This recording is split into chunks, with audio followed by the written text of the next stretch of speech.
অত্যন্ত দুঃখের সাথে বলতে হয়, পলাতক স্বৈরাচারের পরে যেই সরকারের কাছে দেশের মানুষ আশা করেছিল যে আইনের প্রতি সম্মান থাকবে, আমরা দেখেছি আদালতের রায়ের প্রতি সম্মান না দেখিয়ে যারা ইশরাক হোসেনকে ঢাকা দক্ষিণের মেয়রের দায়িত্ব গ্রহণে বাধা সৃষ্টি করেছে, সেই স্বৈরাচারের সেই একই যে ঘটনা সেটির পুনরাবৃত্তি আমরা দেখতে পাচ্ছি।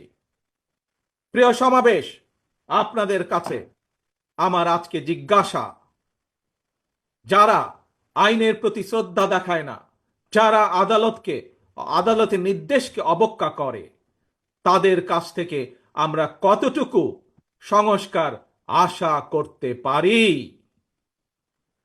প্রিয় সমাবেশ, আমি প্রায় একটি কথা বলি, পুঁথিগত সংস্কারের চেয়ে ব্যক্তি মানসিকতার সংস্কার অনেক বেশি জরুরি। নর্থ কোরিয়ার সংবিধানে লেখা রয়েছে Democratic People's Republic of North Korea. সুতরাং কি লেখা আছে তার চেয়েও বেশি যেটি জরুরি তা হলো মেনে চলা।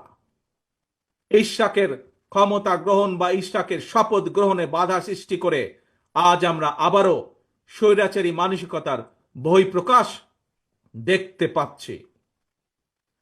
প্রিয় তরুণ প্রজন্মের ভাই বোনেরা, নিরপেক্ষতা এবং বিশ্বাসযোগ্যতাই কিন্তু অন্তর্বর্তীকালীন সরকারের প্রধান পুঁজি।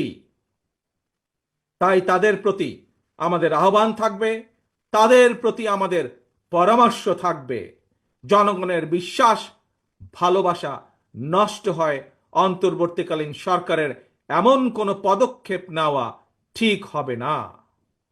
একই সাথে অন্তর্বর্তীকালীন সরকারের প্রতি আবারও আহ্বান জানিয়ে বলতে চাই, গণতান্ত্রিক আমি জনগণ এবং গণতন্ত্রের পক্ষের রাজনৈতিক দলগুলোকে দয়া করে প্রতিপক্ষ বানাবেন না।